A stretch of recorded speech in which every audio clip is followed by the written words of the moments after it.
verse 1. So what I'm probably going to do, I say probably, I'm about to do it. I'm going to read the whole chapter of chapter 1 first, and then we're going to go back and we're going to break it down a little bit from there. Sound good? Exodus chapter 1. It says, "These are the names of the sons of Israel who came to Egypt with Jacob, each of his household. Reuben, Simeon, Levi, and Judah, Issachar, Zebulun, and Benjamin, Dan and Naphtali, Gad and Asher. All the descendants of Jacob were 70 persons. Joseph was already in Egypt. Then Joseph died, and his brothers, and all that generation. But the people of Israel were fruitful and increased greatly. They multiplied and grew exceedingly strong, so that the land was filled with them. Now there rose a new king over Egypt, who did not know Joseph. And he said to his people, 'Behold, the people of Israel are too many and too mighty for us. Come, let us deal shrewdly with them, that lest they multiply, and if war breaks out, they join our enemy and fight against us and escape from the land.' Therefore they set taskmasters over them to inflict them with heavy burdens. They built for Pharaoh store cities, Pithom and Ramses. Pithom and Ramses. But the more they were oppressed, the more they multiplied, and the more they spread abroad. And the Egyptians were in dread of the people of Israel. So they ruthlessly made the people of Israel work as slaves, made their lives bitter with hard service, in mortar and brick, and in all kinds of work in the field. In all of their work, they ruthlessly made them work as slaves. Then the king of Egypt said to the Hebrew midwives, one of whom was named Shiphrah and Puah." Man, that name's in the Old Testament. I'm glad we kind of took a left turn for that. "When you serve as midwife to the Hebrew women, and you see them on the birth stool, if it is a son, you shall kill him. But if it is a daughter, she shall live." But the midwives feared God and did not do as the king of Egypt commanded them, but let the male children live. So the king of Egypt called the midwives and said to them, "Why have you done this and let the male children live?" The midwives said to Pharaoh, "Because the Hebrew women are not like the Egyptian women, for they are vigorous and give birth before the midwives come to them." So God dealt with the midwives, and the people multiplied and grew very strong. And because the midwives feared God, he gave them families. Then Pharaoh commanded all his people, "Every son that is born to the Hebrews shall be cast into the Nile, but you shall let every daughter live." Amen.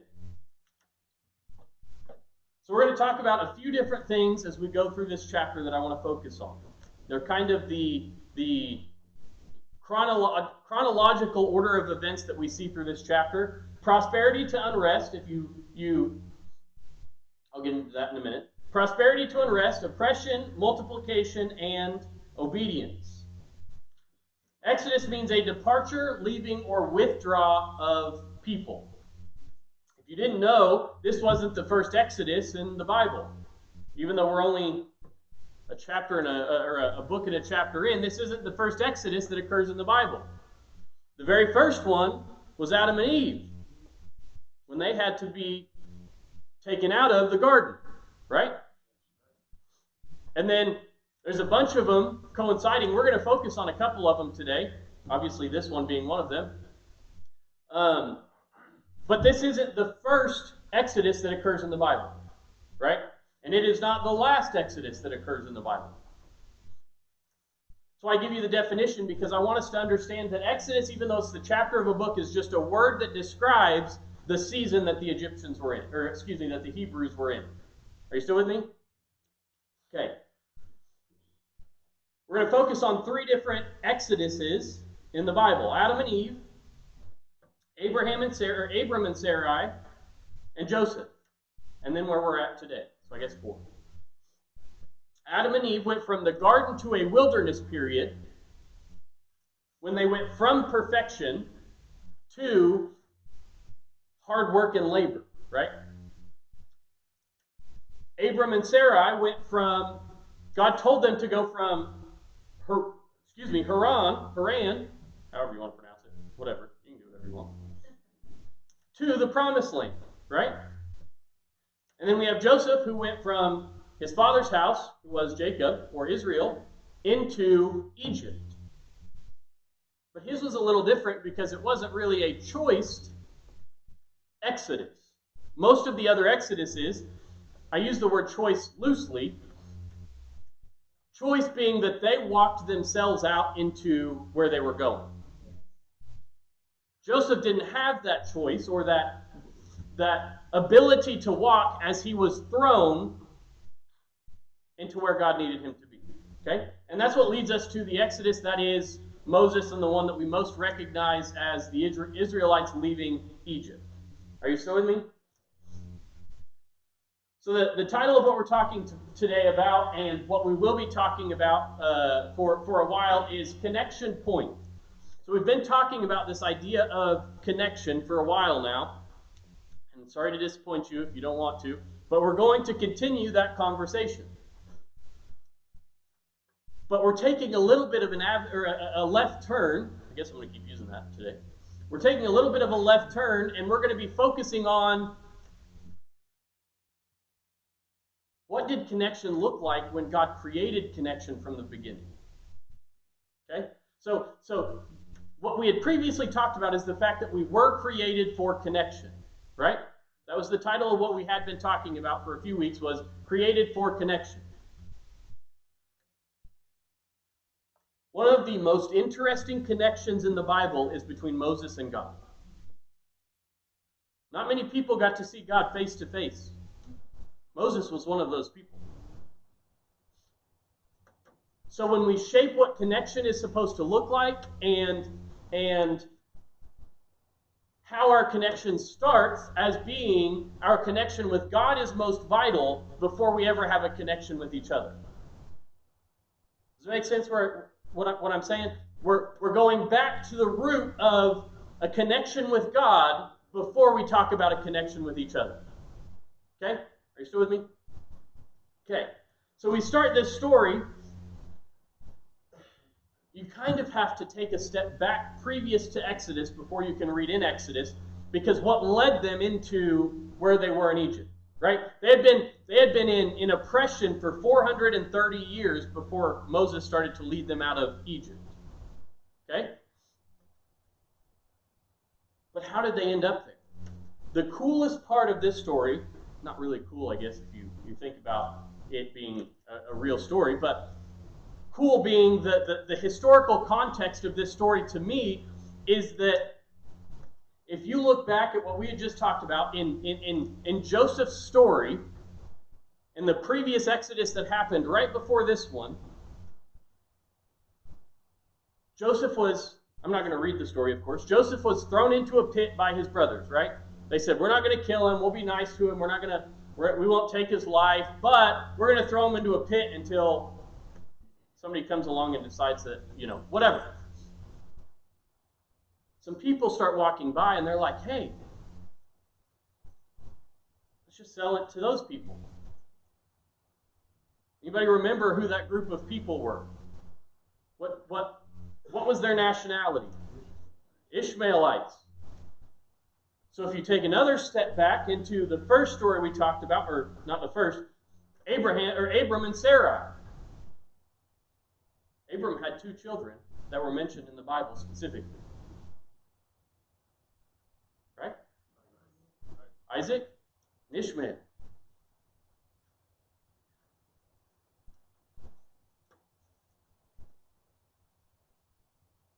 God said, I'm still going to bless you, Hagar, because you are still a descendant of Abram or Abraham. And I've made this covenant to him, thus you will receive the same blessing.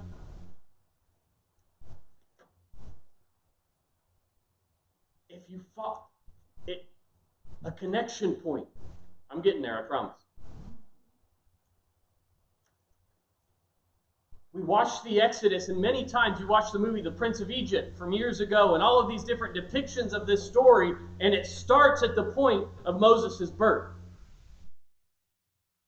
Right? Moses comes and God says, I'm going to use him to save Israel. But you can't look at that story until you take a step back and you go all the way back to what led them into Egypt in the first place.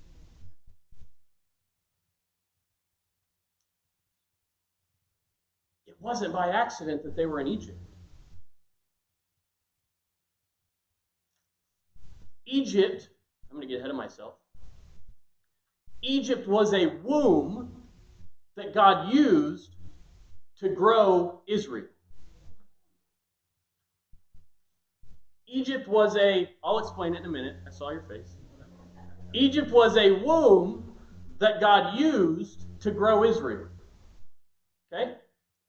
Stick with me. We're going there, I promise. So I told you I got the big book. We started in prosperity. Joseph, when he came to Egypt, though they thought that they were destroying him, God was using him to provide and take care of the lineage of Israel. Okay? But now we get to the point in the story where that's all gone. We start to read at the very beginning of the story. You go through all those names. I ain't going to read them again, I promise. And all the souls that came out of the loins of Jacob were 70 souls, Joseph being in Egypt. And Joseph died, and all his brothers, and all of that generation.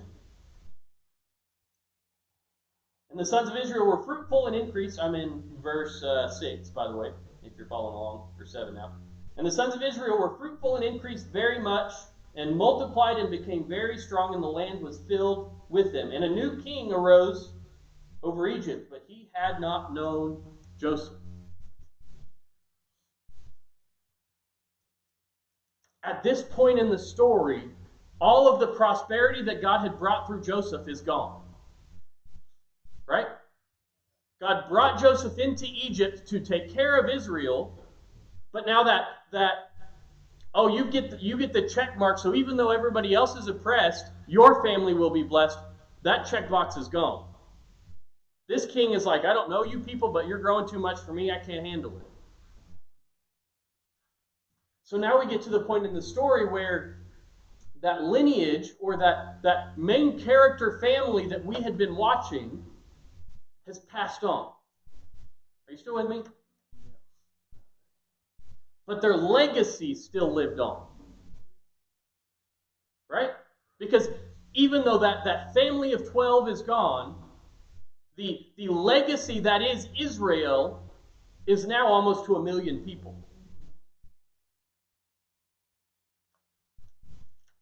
Which is an insane number, by the way, in 430 years. Golly, that's crazy. Joseph and his Pharaoh are gone. That means that everything that happens from that prosperity has now turned to unrest. That's what leads us to this story. Everything that was comfortable, and Joseph, he had the stamp and could say, if my family's in trouble, I'm going to put the mark on them and they're going to be good to go, and I'm not going to have anything to worry about, and they won't, and everything is good. That's gone. And this new king says, they're more trouble than they're worth, so I'm going to get my money out of it, because that's the only value that they add to me. Okay? So we go from prosperity to unrest to now oppression. There is a period of between 250 and 350 years of oppression on the Hebrew people. That is slavery and manual labor that is gruesome to the point of death, and all of these different things. They say that this Pharaoh at the time was one of 3 people. Thutmose III, Amenhotep II, or Ramses II. Ramses II is the one that we most commonly associate, but there is no actual proof based on the timeline, because it kind of 430 years. It flows through a handful of people, of course. But one of those 3 people, they say, are the primary source of the oppression of Israel. Okay? But there's a history behind why this. In verse 8 it says, and a new king arose over Egypt who had not known Joseph. And he said to his people, behold, these people Behold, the people of the sons of Israel are more numerous and strong than we. Let us deal Come, let us deal craftily towards them, lest they multiply, and it shall be when war occurs, they will also add to our enemies, and will fight against us and go up from the land. They put slave masters in order to afflict them with their burdens. Egypt had a history that isn't really mentioned here, but is in historical records outside of the Bible. Okay? And it's important to this story. Why would a pharaoh that is king over a nation be afraid of one group of people? The numbers, yeah, fair, but they're not a violent nation. They're not people that are trying to overthrow the government. They're not causing him any problems. They're here because they had been blessed to stay here. But there's a history as to what he's afraid of. Okay? The historical precedent is it was very common for Egyptian pharaohs, after they had taken over as king, to deal with new wars, economic unrest, to deal with foreign overpowerment, to deal with a labor force that outnumbers, so that he would have to start implementing a labor force of his own people as opposed to Hebrew people. All of these different cultural norms as to what happened when a new pharaoh took over made him fearful in the moment of, if I don't do something now, then it's going to be too late. Okay? I'm getting somewhere, I promise. Just got to give me a minute. It wouldn't be the first time that a pharaoh had to deal with a Hebrew, or not a Hebrew, a foreign people revolting on the Egyptian king. That's what I'm getting at. Does that make sense? It would not be abnormal for that king to have seen and experienced that over his lifetime prior to taking kingship. That's what led to his fear of, this is a possibility. It didn't just come out of the blue. Are you with me? Okay. He made a preemptive decision to fear over God's people. A preemptive fear that led to the domination and persecution of Jews for 430 years.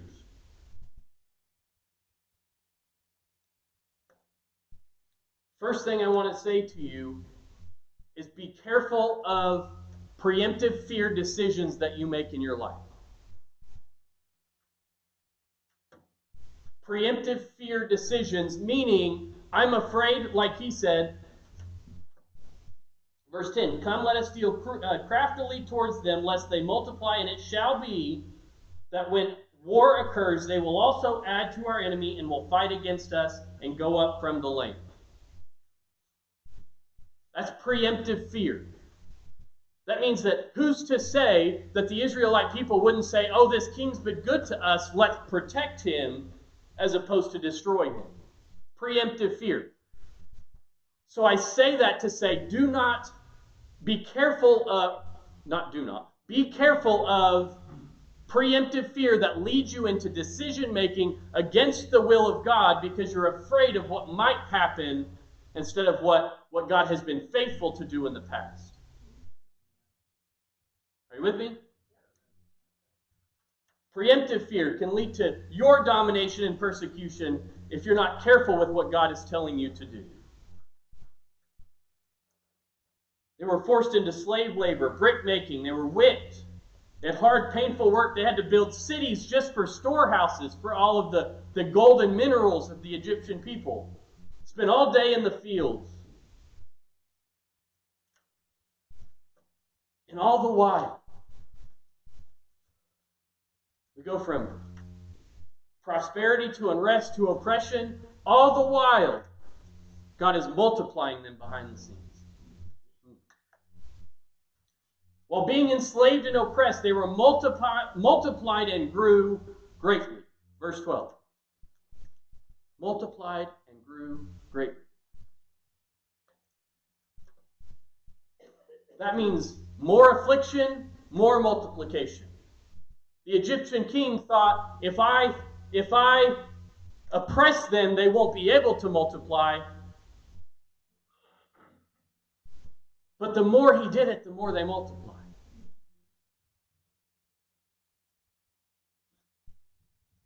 The more the enemy was against them, the bigger God's blessing. The more the enemy persecuted them, the bigger that God's protection was in them. The more that the enemy thought he was preventing, the more God was doing. So I'm going to go back to the statement I made earlier. Egypt was the womb that God used to grow Israel. That even in their persecution and oppression, that God was creating an environment that on the outside looked awful. But on the inside, God was doing something miraculous inside of them. So maybe they go and they have a hard day at work, and they're miserable, and they're beaten, and they're bruised, and they're to the point of death, but then they go home, and their home life is magical. Isn't that wild? They go home, and what would seem like a husband these days, you go home from work, and all you do is complain to your spouses. God, this has been a hard day. You won't believe what so-and-so said to me. You won't believe what happened. You won't believe. Don't worry, I've done it too. But in this situation, they go home and they connect. And they multiply. And they grow. And God blesses them. All the while this is happening behind the scenes,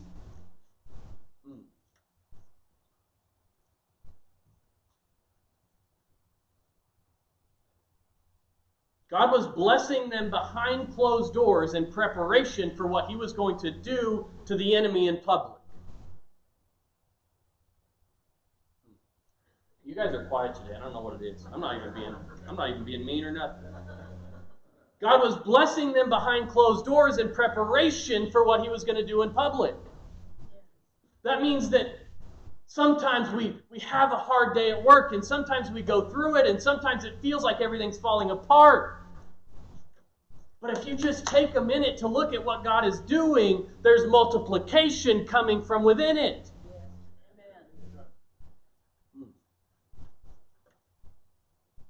Okay, we're through the first half of the chapter.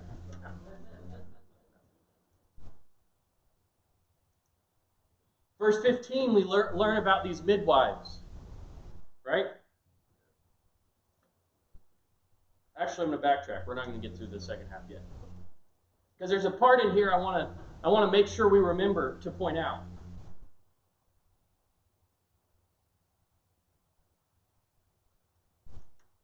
Multiply or multiplication is used, if you didn't notice, a bunch through this chapter, right? That is the same Hebrew word that is used in Genesis 1 when God says, go be fruitful and multiply. Same word. Meaning,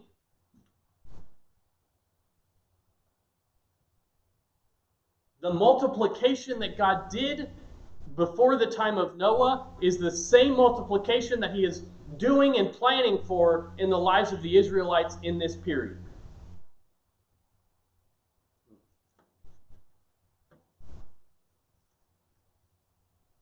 Connection point. I'll get there in a minute. The midwives named Shiphrah and Puah. To be mentioned in the Bible over this is a big deal.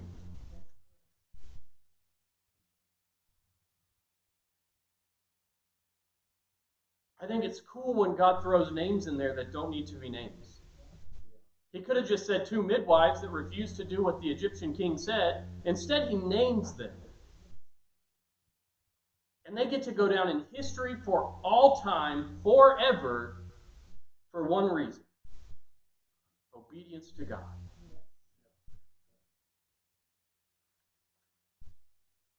These midwives were likely leaders of the midwife culture of that time in that area. Okay? That means that they weren't just random midwives from here and there. They were 2 that were probably over the collection of midwives that were in this area. Okay? So they had a reason that Pharaoh went to them and not just collected 2 random people. Okay? And he tells them, kill the boys and leave the women.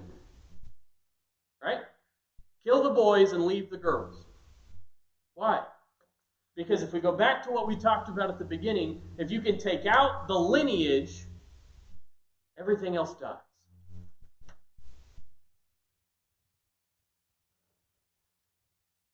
Satan tries throughout all of history in this Bible to take out men, to kill the lineage.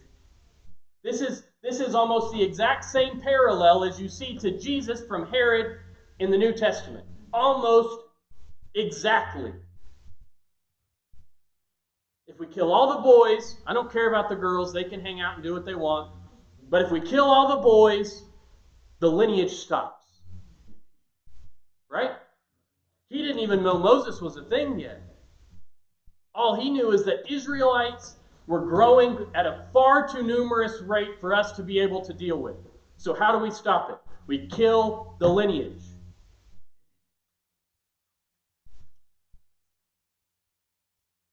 Satan still tries that today. I don't mean that on a physical level, even though it is a physical level the same.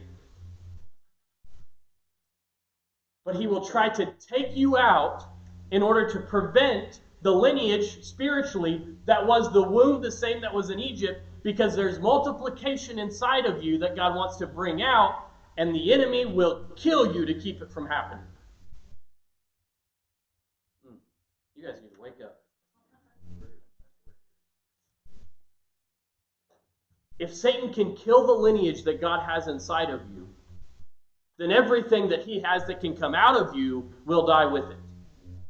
Whether that is physical or whether that's spiritual, and he can convince you of things that aren't true. He can kill off your ability to believe in him. If you start to, whatever that is, if he can kill it today, then what you have capability of doing in 20 years will die with you today.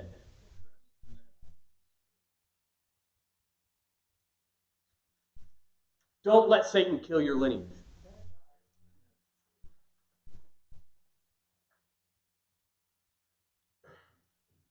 Satan knew that this was the lineage, even if, that's why when I started this conversation on Connection weeks ago, I didn't name people, I named a spirit. Because that same spirit is the same Satan that wants to take us out. That same Satan that was working in the times of Moses is the same Satan that was trying to kill Jesus, knowing that this was all the same lineage from the beginning of time till the end of time. He started it with Cain, and he's doing it till the end of time, with irreverence to the fact that he already knows that he's going to lose.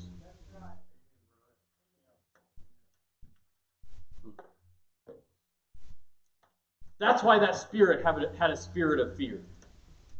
That spirit that was in Pharaoh's heart, that spirit of fear was because he knew what was coming out of it, even if Pharaoh himself had no idea.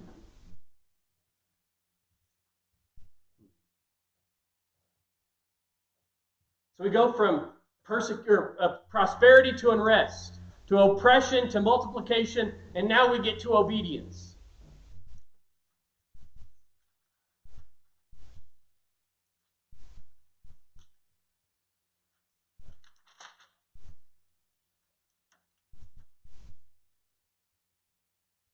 Verse 19, and the midwives said to Pharaoh, because the Hebrew women are not like the Egyptian women, for they are vigorous, before the midwives come to them, they bear. And God dealt well with the midwives, and the people multiplied and became exceedingly strong. Because the midwives feared God, he made houses or families of their own. These women that did not need to be named in the Bible were named because of their willingness to be obedient to God in a moment. God would have still worked out his plan. Don't get me wrong. With or without your obedience to God, God's plan will prevail. But we get to be a part of it. These women get to go for the rest of their eternity saying, we made it in the book. I'm sure they don't care now, but they were named because they saved a nation. Their obedience to God saved a nation. Their willingness to risk their own lives.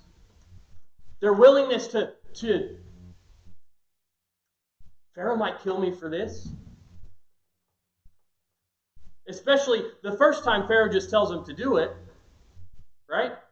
And then they're like, I'm not going to do it, but you can tell me whatever you want. And they go and they don't do it, and he comes back and he says, why haven't you done this? And they say, it just happens. I get there and it's already done. Pharaoh could have killed them on the spot. But because of their obedience to God, not because of Pharaoh's mercy, but because of their obedience to God, God protects them and multiplies their own household.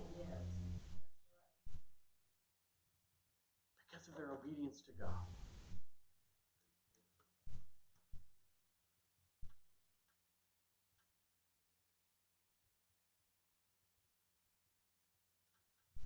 If you're willing to be obedient to God, if we take this all the way back to the beginning of time, I guess we can go all the way back. Adam and Eve made a decision to be disobedient. That's what led to their exodus. Abraham made a decision to be obedient, and that's what led to the Israelites making it to the Promised Land. The only confusion along the way is that people thought they knew what God was doing along the way. So when the brothers of Joseph thought that they were throwing this man into a pit to kill him because this guy's getting on my nerves. Shut up about your dreams. I don't care. Instead, they were throwing him into the pit that would walk him right into the front gates of Egypt, that would lead to, even if it's persecution, it's the multiplication up to 1 million people that would walk into the Promised Land that God made a promise to Abraham generations previous. We would walk in obedience.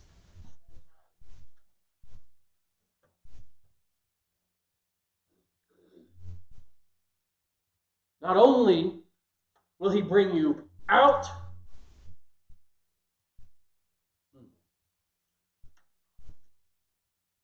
God will make a way because of your obedience to him.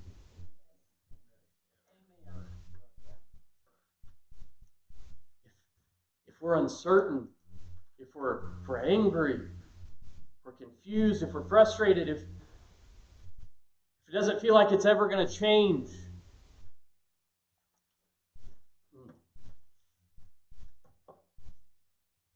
God makes a way because of our obedience.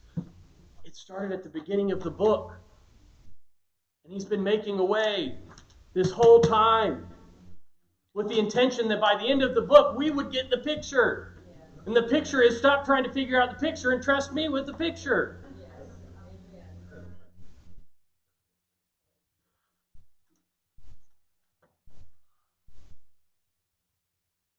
This first chapter, even though most of this book is entirely about the process of Moses leading the Egyptians out of Egypt, I love the beginning of this book because it has nothing to do with Moses. Nothing. Doesn't mention his mom, doesn't mention him, doesn't mention his family, nothing. But it lays out the framework of what God had been doing for generations, for the last 250 years, and to the point of today when we see a king trying to once again take out this man that God has set aside while simultaneously walking him right into the path that God had laid out for him. I'm closing, I promise. You might be saying, what does this have to do with connection, Pastor? You said you're going to talk about connection. Your title is Connection Point. What does this have to do at all with connection? Connection starts between you and God. The sacrifice that these women made to keep their connection with God. The commitment that God made to keep his connection with Israel despite their multiplied years of disobedience. I could preach right on that. How often do we get so frustrated at each other, getting offended, getting angry, getting mad, that we will separate our connection and disconnect from each other, but yet we see a God in the entire Bible who will refuse to disconnect from his chosen people because he has made a commitment that no matter what, these are the people I'm walking it out with.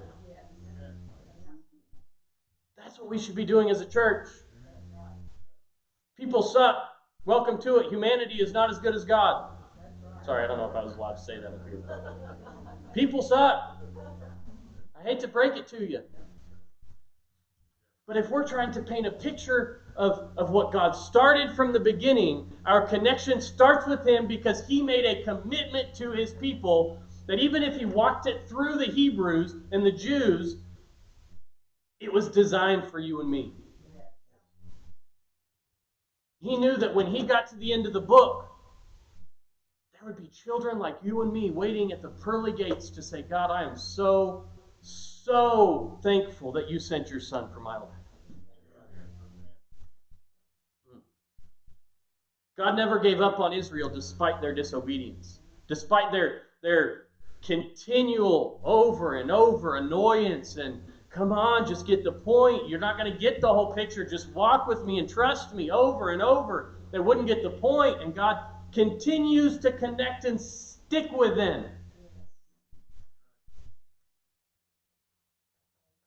Matthew 22, verse 36 says, Teacher, what is the greatest commandment? We've been reading this the last few weeks. Jesus said, love the Lord your God with all your heart, with all of your soul, and with all of your mind. This is the first and greatest commandment. The second is like it, love your neighbor as yourself.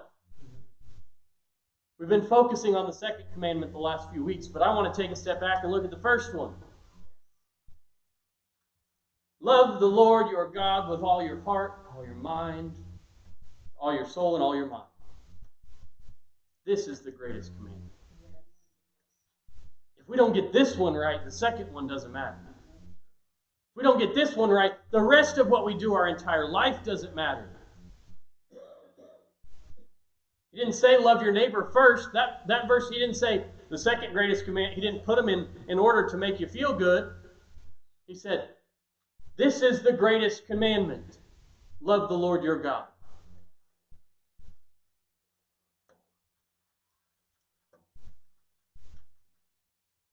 How do we connect well? We start by connecting with God. I'm glad you're with me, Don. Keep trucking together. You connect with God, the one who designed you to be able to connect in the first place. The one who designed connection to be something that we're drawn to.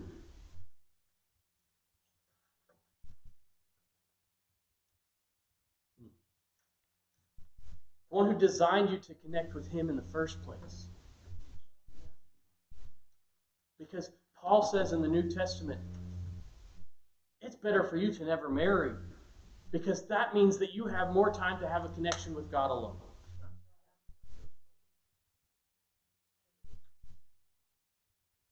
God desires companionship with us.